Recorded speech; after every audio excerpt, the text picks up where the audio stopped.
ಚಾಮುಲ್ ಅಂತಕ್ಕಂಥದ್ದು ನಮಗೆ ಚಾಮರಾಜನಗರ ಜಿಲ್ಲಾ ಹಾಲು ಒಕ್ಕೂಟ ಹೈನೋದ್ಯಮ ಮಾಡ್ತಕ್ಕಂಥ ರೈತರಿಗೆ ವರದಾನ ಅಂತಂತೇಳಿ ನಾನು ಮತ್ತೊಮ್ಮೆ ತಮ್ಮ ಮೂಲಕ ಹೇಳಲಿಕ್ಕೆ ಬಯಸ್ತೇನೆ ಸರ್. ಒಟ್ಟಾರೆ ನಿಮ್ಮ ಫಾರ್ಮ್ ಹೌಸ್ದು ತಿಂಗಳ ಖರ್ಚು ವೆಚ್ಚ ಎಲ್ಲ ಎಷ್ಟು ಬರುತ್ತೆ? ಸೊ ಇದು ಯುವಕರಿಗಂತೂ ಹೈನೋದ್ಯಮ ವರದಾನ ಸರ್. ಇದಕ್ಕೆ ಕಬ್ಬು ಬೆಳೆದ್ರೆ ನೀವು ವರ್ಷಕ್ಕೆ ಒಂದೇ ಸರಿ ಹಣ ಬರೋದು. ಹೌದು. ನೀವು ಜೋಳ ಬೆಳೆದ್ರು 4 ತಿಂಗಳು ಕಾಯ್ಬೇಕು, ಹುರುಳಿ ಬೆಳೆದ್ರು 4 ತಿಂಗಳು ಕಾಯ್ಬೇಕು, ಬಾಳೆ ಬೆಳೆದ್ರೆ 1 ವರ್ಷ ಕಾಯ್ಬೇಕು. ಹೈನುಗಾರಿಕೆ ಹಂಗಲ್ಲ, ಆ ದಿನದಲ್ಲೇ ನೀವು ಹಸು ಇವತ್ತಂದ್ರೆ ಇವತ್ತೇ ಈ ಕ್ಷಣದಿಂದ ಸ್ಟಾರ್ಟ್ ಆಗ್ಬಿಡುತ್ತೆ ಲಾಭ ನಿಮಗೆ.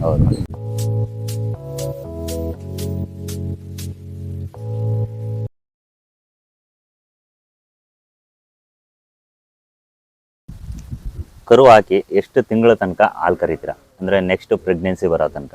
ಸರ್ ಅದು ಒಂದು 3 ತಿಂಗಳಿಗೆ ಕೆಲವು ಹಸುಗಳು ಮತ್ತೆ ಈಟಿಗೆ ಬರ್ತವೆ, ಮತ್ತೊಂದು 6 ತಿಂಗಳವರೆಗೆ ಹಾಲು ಕರಿಬೋದು ಸರ್. ಅಲ್ಲಿಗೆ ಒಂದು ಹಸುನ ಒಂದು 9 ತಿಂಗಳು ಹೆಚ್ಚಂದ್ರೆ 1 ವರ್ಷ ಕರಿಬೋದು. ನಿಮ್ಮ ಫಾರ್ಮ್ಲಿರೋ ಹಸುಗಳಿಗೆ ಅಂದ್ರೆ ಸೆಮನ್ ಮಾಡಿಸ್ತೀರಾ ಇಲ್ಲಾಂದ್ರೆ ಗೂಳಿ ಕೊಡ್ಸೋ ಥರ ಮಾಡಿಸ್ತೀರಾ? ಇಲ್ಲ, ನಾವು ಸಾಮಾನ್ಯವಾಗಿ ನಮ್ಮ ಫಾರ್ಮ್ಲಿರೋ ಹಸುಗಳಿಗೆಲ್ಲ ಡೈರಿ ವತಿಯಿಂದ ಬರ್ತಕ್ಕಂಥ ಡಾಕ್ಟ್ರೇ ಸೆಮನ್ನೇ ಹಾಕ್ತಾರೆ ಸರ್. ನಾವು ಗೂಳಿಗೆ ಹೋಗೋದೇ ಇಲ್ಲ, ಯಾಕಂದರೆ ಇಲ್ಲಿ HF ಮತ್ತು ಜರ್ಸಿ ಗೂಳಿ ನಮ್ಮ ಸುತ್ತಮುತ್ತ ಇಲ್ಲವೂ ಇಲ್ಲ. ಇಲ್ಲಾಂದ್ರೆ ಗೌರ್ಮೆಂಟ್ ಆಸ್ಪತ್ರೆನಲ್ಲೂ ಕೂಡ ಕೆಲವು ಒಳ್ಳೊಳ್ಳೆ ತಳಿಗಳಿದ್ದಾಗ ತಿಳಿಸ್ತಾರೆ. ನಮ್ಮ ಸಂತೆಮರಳ್ಳಿ ಪಶು ಆಸ್ಪತ್ರೆ ತುಂಬ ವ್ಯವಸ್ಥಿತವಾಗಿರ್ತಕ್ಕಂತಹ ಹಾಸ್ಪಿಟ್ಲ್ ಅದು. ಅಲ್ಲಿ ಎಲ್ಲ ರೀತಿಯ ನೆರವನ್ನು ಅವರು ಕೂಡ ವೈದ್ಯಕೀಯ ನೆರವನ್ನು ನೀಡ್ತಾರೆ ಮತ್ತು ಫಾಲೋ ಅಪ್ ಮಾಡ್ತಾರೆ, ಬರ್ತಾರೆ ಅವರು.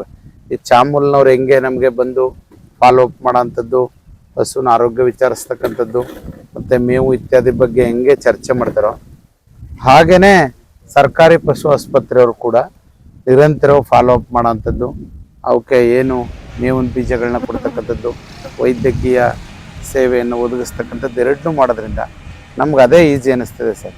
ನಾವು ಇಂಜೆಕ್ಷನ್ ಕೊಡಿಸೋದೇ ಈಸಿ. ನಿಮ್ಮ ಮೂಲ ಹಸುಗಳು ಎಷ್ಟಿದ್ವು ಮೊದಲು? ಮೂಲ ಹಸು ಇದ್ದಿದ್ದೆ 10 ಹಸು ಇದ್ದು, 10ರಲ್ಲಿ 4 ಕರಿತಿದ್ದು, ಇನ್ನು 6 ಕರುಗಳಿತ್ತು. ಈಗ ಅದು ಸೇರಿ 20 ಆಗಿದೆ. ಈಗ ಅಂದರೆ ಕರಿಯೋ ಹಸುಗಳೇ ಎತ್ತಿವೆ. ಈಗ ಅದರಿಂದ 50 ಲೀಟ್ರ್ ಬರೋಕ್ಕೆ ಸಾಧ್ಯ ಆಗ್ತಾಯಿದೆ. ಅದೇ ಹಸು ನನ್ನ ಹತ್ರ ಇರೋ ಹಸು 5ರಿಂದ 10 ಲೀಟ್ರ್ ಕೂಡ ಹೋವೆ. ಸ್ವಲ್ಪ ಗರ್ಭ ಧರಿಸಿರ್ತಕ್ಕಂಥವು ಕಡಿಮೆ ಆಗ್ತಾ ಬರ್ತವೆ. ಪ್ರಾರಂಭದ ದಿನಗಳಲ್ಲಿ ಜಾಸ್ತಿ ಆಗ್ತಾನೆ ಕರು ಹಾಕಿದ ಹಸುಗಳು 10 ಲೀಟ್ರ್ವರೆಗೂ ಕೊಡೋವಿವೆ. ಸೊ ಎರಡನ್ನೂ ಬ್ಯಾಲೆನ್ಸ್ ಮಾಡಿ ಸರಾಸರಿ 5 ಲೀಟ್ರು ಒಂದು ಟೈಮ್ಗೆ ಒಂದು ಹಸು ಬರ್ತಾ ಇದೆ. ಹೊಸದಾಗಿ ಏನಾದ್ರು ಹಸುಗಳನ್ನ ತಂದಿದ್ದೀರಾ ನಿಮ್ಮ ಫಾರ್ಮ್ಗೆ? ತಂದಿದ್ದೀವಿ. ಈಗ ಒಂದು 10 ಹಸು ಖರೀದಿ ಮಾಡಿದ್ದೀವಿ ಅಂತಂದರೆ ಅದರಲ್ಲಿ ಕೆಲವು ಕರುಗಳು ಖರೀದಿ ಮಾಡಿದ್ದೀನಿ. ಇನ್ನೊಂದು 4ರಿಂದ 5 ಹಸು ಹಾಲು ಕರೆಯೋನೇ ಖರೀದಿ ಮಾಡಿದ್ದೀನಿ. ಖರೀದಿ ಮಾಡುವಾಗಲೂ ಏನಪ್ಪ ಅಂದರೆ ನಾವು ದೂರದ ಸಂತೆಗಳಿಗೆ ಹೋಗೋವಂಥದ್ದು ಆ ಥರದ್ದೇನಿಲ್ಲ. ನಮ್ಮ ಅಕ್ಕಪಕ್ಕದ ರೈತರ ಹತ್ರನೇ ಹಸುಗಳನ್ನು ಖರೀದಿ ಮಾಡ್ಕೊಳ್ತೇನೆ ನಾನು. ಈಗ ಬೇಸಿಗೆ ಬಂದಿತ್ತು, ಆ ಟೈಮಲ್ಲಿ ಮೇವಿಗೆಲ್ಲ ತೊಂದರೆ ಇತ್ತು ಎಲ್ಲ ಕಡೆನೂ.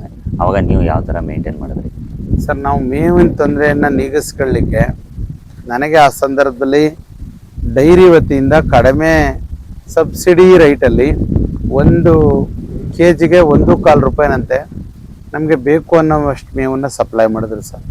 ಯಾರು? ಚಾಮರಾಜನಗರ ಹಾಲು ಒಕ್ಕೂಟದವರು. ಅದಲ್ಲದೆ ನಾನು ಕೂಡ ಮುಸ್ಕಿನ ಜೋಳದ ಕಡ್ಡಿಯನ್ನು ಒಂದು 10 ಟ್ರ್ಯಾಕ್ಟರ್ ತಂದಿಟ್ಕೊಂಡಿದ್ದೀನಿ. ಮತ್ತು ಈ ಭತ್ತದ ಹುಲ್ಲಿದೆಯಲ್ಲ ಅದನ್ನು ಕೂಡ ಒಂದು 10 ಟ್ರ್ಯಾಕ್ಟ್ರು ತಂದು ಸ್ಟಾಕ್ ಮಾಡ್ಕೊಂಡಿದ್ದೀನಿ. ಜೊತೆಗೆ ನಾನು ರೈತರ ಹತ್ರ ಆ ಟೈಮಲ್ಲಿ ಮುಸ್ಕಿನ ಜೋಳ ಬೆಳೆದಿರೋ ರೈತರ ಹತ್ರ 1 ಟನ್ಗೆ 2,500 ರೂಪಾಯಿನಂತೆ ಅವಶ್ಯಕತೆಗೆ ತಕ್ಕಂಗೆ ಖರೀದಿ ಮಾಡಿ ಹಸುಗಳನ್ನು ಆ ಟೈಮಲ್ಲಿ ಕಾಪಾಡಿದ್ದೀವಿ. ಡೈರಿ ಅವರು ಪ್ರತಿ ಲೀಟರ್ಗೆ ಎಷ್ಟು ಪ್ರೈಸ್ ಅಂತ ಕೊಡ್ತಾರೆ? ಅದು ಅಲ್ಲಿಂದ SNF ಮತ್ತು ಫ್ಯಾಟ್ ಮೇಲೆ ಡಿಪೆಂಡ್ ಆಗುತ್ತೆ ಸರ್. ಕಡಿಮೆ ಅಂದರೂ ನನಗೆ ಒಂದು 30 ರೂಪಾಯಿ ಅಂತ 1 ಲೀಟ್ರಿಗೆ ಬರ್ತಾ ಇದೆ. ಹೆಚ್ಚು ಅಂದರೆ 37-38 ರೂಪಾಯಿ ಗಂಟಲು ಕೂಡ ಇದೆ ಸರ್. ಆ ರೀತಿಯಾಗಿದೆ. ಪ್ರತಿದಿನ ದಿನಚರಿ ಹೇಗಿರುತ್ತೆ? ದಿನಚರಿ ಬೆಳಗ್ಗೆ ಒಂದು 4 ಗಂಟೆಗೆ ನಮ್ಮ ಹಸುಗಳನ್ನೆಲ್ಲ ಏಳಿಸ್ತೀವಿ. ಎದ್ದವು ತೊಪ್ಪೆ ಹಾಕ್ತದನ್ನೆಲ್ಲ ಒಂದು ಕಡೆಗೆ ಎತ್ತಾಕೊಳ್ತೀವಿ ಮತ್ತು ಅದನ್ನು ಕ್ಲೀನ್ ಮಾಡ್ತೀವಿ. ಅದರ ಕುಂಡಿ ಎಲ್ಲ ತೊಳಿಬೇಕು, ಡೈಲಿ ತೊಳಿತೀವಿ. ಮತ್ತು ಅದೇ ಟೈಮಲ್ಲಿ ಸ್ವಲ್ಪ ಅವಕ್ಕೆ ಕೈ ತಿಂಡಿಯನ್ನು ಕೊಟ್ಬಿಡ್ತೀವಿ. ಸೊ ಅಷ್ಟೊತ್ತವರೆಗೆ 6 ಗಂಟೆ ಆಗ್ಬಿಡುತ್ತೆ. 6 ಗಂಟೆಗೆ ಹಾಲು ಕರೆಯೋಕ್ಕೆ ಸ್ಟಾರ್ಟ್ ಮಾಡ್ತೀವಿ. ಹಾಲು ಕರೆದು ಎಲ್ಲ ಹಸುಗಳನ್ನೂ ಕೂಡ ನಮ್ಮ ತೋಟದಲ್ಲೇ ಅವಕ್ಕೆ ಅಂತ ನಿಗದಿಯಾಗಿರ್ತಕ್ಕಂಥ ಜಾಗದಲ್ಲಿ ಕಟ್ತೀವಿ. ಮತ್ತು ಅವು 10 ಗಂಟೆವರೆಗೆ ಅವಕ್ಕೇನು ಮೇವನ್ನು ಕೊಡೋಕ್ಕೋಗಲ್ಲ. ಅವು ಮಾಡ್ತಾ ಮಲಗಿರ್ತವೆ. ಸೊ 10 ಗಂಟೆ ಮೇಲೆ ಅವನ್ನ ನಾವು ಹೊರಗಡೆಗೆ ಬಿಟ್ಟು ಸಂಜೆ 4ರಿಂದ 4:15ವರೆಗೂ ಕೂಡ ಮೇಯಿಸ್ತೀವಿ. ಮತ್ತು 4 ಮೇಲೆ ಮನೆಗೆ ತೋಟಕ್ಕೆ ಬಂದ ತಕ್ಷಣ, ಫಾರ್ಮ್ ಬಂದ ತಕ್ಷಣ ಅವಕ್ಕೆ ಏನು ತಿಂಡಿಯನ್ನು ಸೆಡನ್ನು ಕೊಡೋಕ್ಕೆ ಹೋಗಲ್ಲ ಸರ್. ಮಾಡ್ತಾ ಮಲಗಿರ್ತೇವೆ. ಈಗೇನು 6 ಗಂಟೆಗೆ ನಾವು ಹಾಲನ್ನು ಕರ್ಕೊಳ್ತೀವಿ. ಹಾಲು ಕರೆದಾದ್ಮೇಲೆ ಒಳಗಡೆ ಕಟ್ಟಬೇಕಲ್ಲ ಕೊಟ್ಟಿಗೆಗೆ, ಆವಾಗ ಮೊದಲನೇ ಕೆಲಸನೇ ಅವಕ್ಕೆ ಕೈ ತಿಂಡಿ ಕೊಡ್ತೀವಿ. ಕೈ ತಿಂಡಿ ಕೊಟ್ಬಿಟ್ಟು ತಕ್ಷಣ ಮೇವು ಹಾಕಲ್ಲ, ಅಲ್ಲೂ ಸ್ವಲ್ಪ ಹೊತ್ತು ಮಾಡ್ತಾ ಮಲಗಿರ್ತೇವೆ. 9 ಗಂಟೆ ಅಷ್ಟೊತ್ತಿಗೆ ನಾವು ಹಸಿ ಮೇವು, ಒಣಮೇವು ಒಂದು ಟೈಮ್ ಕೊಡ್ತೀವಿ. ಪುನಃ ಮಿಡ್ನೈಟ್ 12 ಗಂಟೆ ರಾತ್ರಿನಲ್ಲಿ ಕಂಪಲ್ಸರಿ ಒಣಮೇವನ್ನು ನಾವು ಹಾಕ್ತೀವಿ. ಪ್ರತಿದಿನ ಒಂದು 2ರಿಂದ 3 kg ಒಣಮೇವನ್ನು ಪ್ರತಿ ಹಸುಗೂ ಕೊಡ್ತೀವಿ ಸರ್.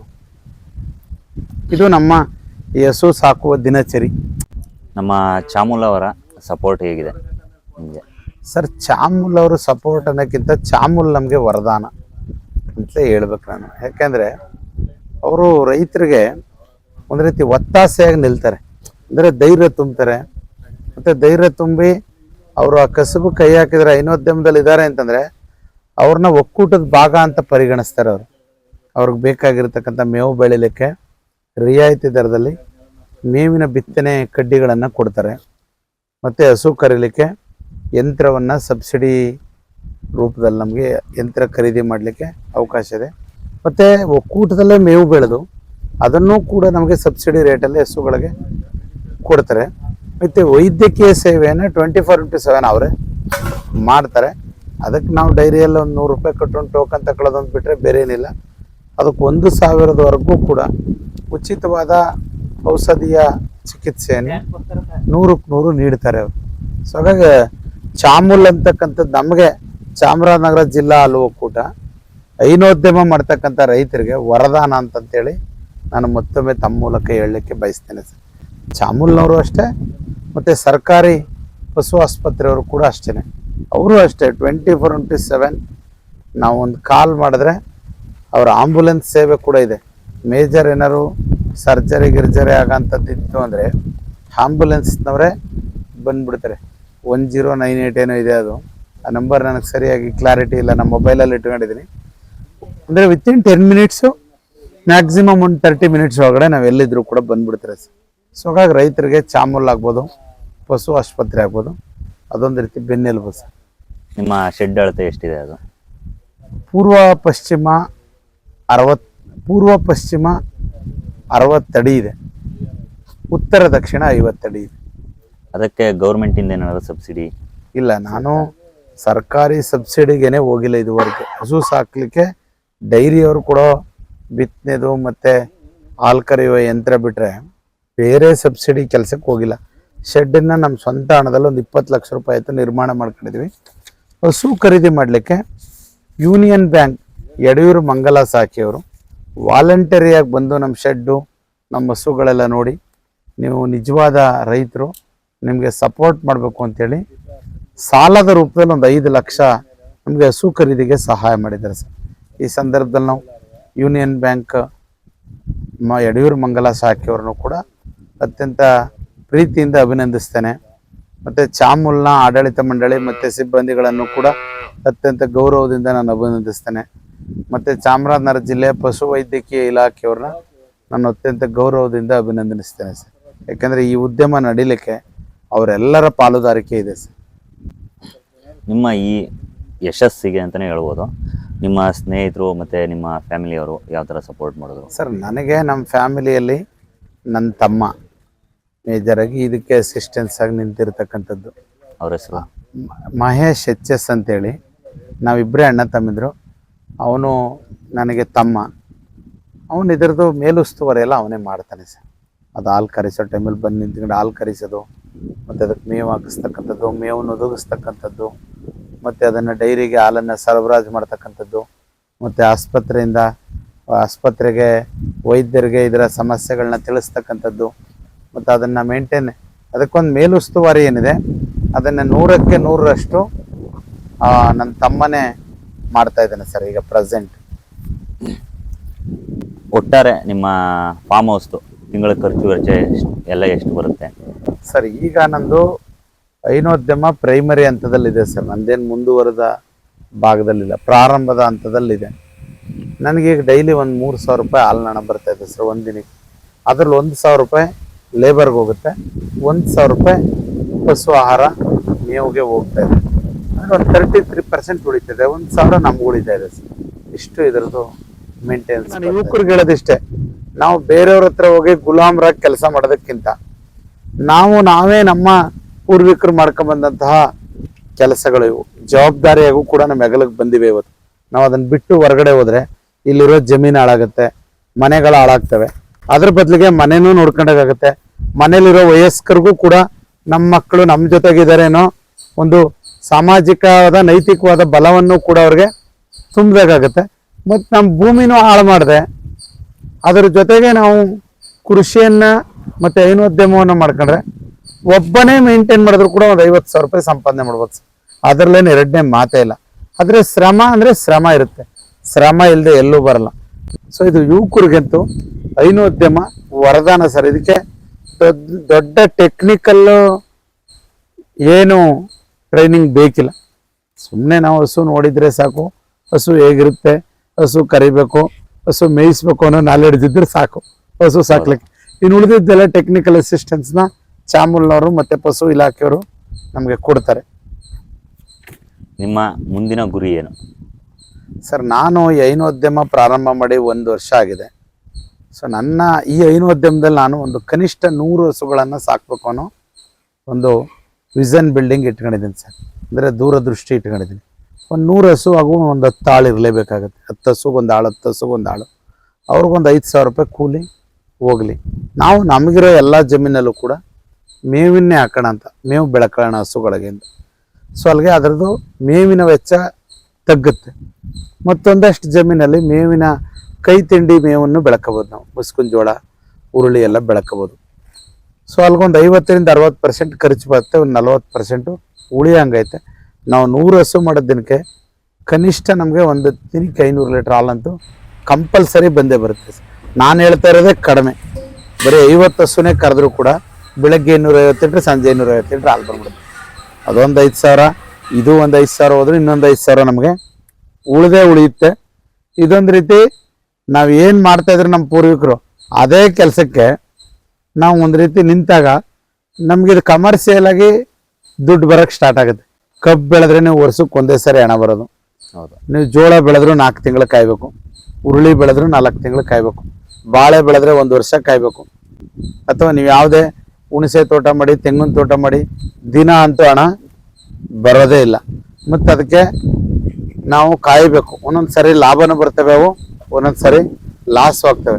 ಹೈನುಗಾರಿಕೆ ಹಂಗಲ್ಲ, ಆ ದಿನದಲ್ಲೇ ನೀವು ಹಸು ಇವತ್ತು ತಂದ್ರೆ ಇವತ್ತೇ ಈ ಕ್ಷಣದಿಂದ ಸ್ಟಾರ್ಟ್ ಆಗ್ಬಿಡುತ್ತೆ ಲಾಭ ನಿಮಗೆ. ನೀವು ಒಂದು ಹಸು ತಂದ್ರಿ ಅಂದ್ರೆ ಆ ಹಸು ಈಗಲೇ 5 ಲೀಟ್ರ್ ಕೊಡುತ್ತೆ, ಈಗಲೇ 150 ರೂಪಾಯಿ ಬಂತು, ಸಂಜೆಗೆ 150 ರೂಪಾಯಿ, 300 ರೂಪಾಯಿ ಡೈಲಿ ಬಂದ್ಬಿಡುತ್ತೆ ಒಂದು ಹಸುಲಿ. 3 ತಿಂಗಳು ವರ್ಷದಲ್ಲಿ ಕೊಡಲ್ಲ ಅನ್ನೋದು ಬಿಟ್ರೆ 9 ತಿಂಗಳು ಕೂಡ ಆದಾಯ ನಮಗೆ ಒಂದು ಹಸುಲಿ ನಿರಂತರವಾಗಿ ಬರುತ್ತೆ ಸರ್. ನಿಮ್ಮ ಜಾನುವಾರುಗಳಿಗೆ ಏನಾದರೂ ರೋಗ ಬಂದರೆ ಅದಕ್ಕೆ ಪರಿಹಾರ ಯಾವ ಥರ ಕಂಡುಕೊಳ್ತೀರಾ ಸರ್? ಜಾನುವಾರುಗಳಿಗೆ ಸಣ್ಣ ಪುಟ್ಟ ಸಮಸ್ಯೆ ಇದ್ದೇ ಇರುತ್ತೆ ಸರ್. ಕೆಲವೆಲ್ಲ ಮೇವು ತಗೊಳ್ತಾ ಇರಲ್ಲ.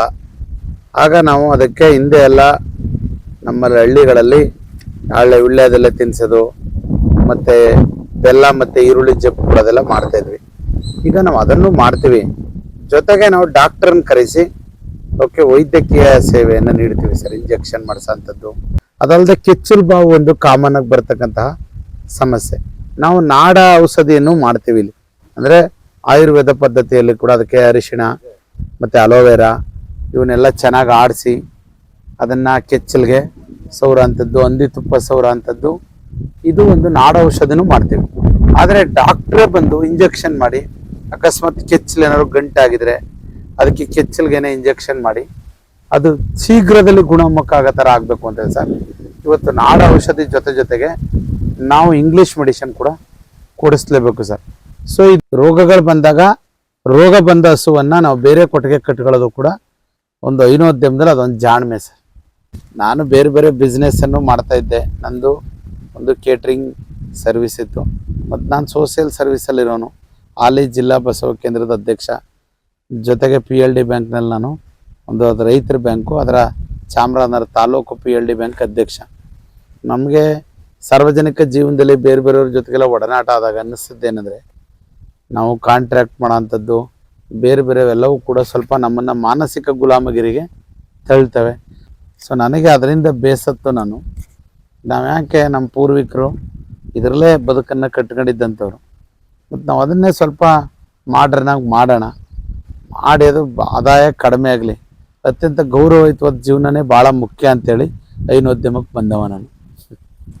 ನಿಮ್ಮ ಲೇಬರ್ಗಳ ವಾಸ ಎಲ್ಲಿರುತ್ತೆ? ಸರ್ ನಾನು ಎಲ್ಲಿ ಕೊಟ್ಟಿಗೆ ಮಾಡಿದ್ದೀನಿ ಅಲ್ಲಿ ಲೇಬರ್ ಕ್ವಾರ್ಟರ್ಸ್ ಇದೆ, ಅಲ್ಲೇ ಸ್ನಾನದ ಮನೆ ಇದೆ, ಅಲ್ಲೇ ಅವ್ರಿಗೊಂದು ಟಾಯ್ಲೆಟ್ ರೂಮ್ ಇದೆ. ಸೊ ಅವರು ಅಲ್ಲೇ ವಾಸ ಮಾಡಲಿಕ್ಕೆ ಪ್ರತಿ ಕೊಟ್ಟಿಗೆಯಲ್ಲಿ ಇವು ಇದ್ದೇ ಇರುತ್ತೆ ಸರ್. ಲೇಬರ್ ಕ್ವಾರ್ಟರ್ಸು ಹಸುನ ಕೊಟ್ಟಿಗೆಲ್ಲೇ ಬಂದ್ಬಿಟ್ಟಿದೆ, ಅದು ಸಪ್ರೇಟ್ ಇರಲ್ಲ ಅದು. ಯಾಕಂದರೆ ಸಂಜೆ ಟೈಮ್ ಕೂಡ ಅವ್ರು ಅಲ್ಲೇ ಇರಬೇಕು. ಅವ್ರ ವಾಸದ ಮನೆ ಹಸು ವಾಸ ಮನೆ ಎರಡೂ ಒಂದು ಆದಾಗ ಅದು ಅದಕ್ಕೋಸ್ಕರ ನೋಡೋಕೆ ಹೋಗಂಗಿಲ್ಲ, ಅವ್ರು ಅಲ್ಲೇ ಇರ್ತಾರೆ. ಸೊ ಯಾರೇ ಹೈನೋದ್ಯಮ ಮಾಡೋರಿಗೆ ಇದೊಂದು ಕಿವಿ ಮಾತು, ಕೊಟ್ಟಿಗೆ ಮತ್ತು ಲೇಬರ್ ಕ್ವಾರ್ಟರ್ಸ್ ಒಟ್ಟಿಗೆ ಇರಬೇಕು. ಹಾಗಾದಾಗಲೇ ಅದು ಸಕ್ಸಸ್ ಆಗಲಿಕ್ಕೆ ಅದು ಒಂದು ಟಿಪ್ಸ್ ಅಂತ ಹೇಳುತ್ತೆ.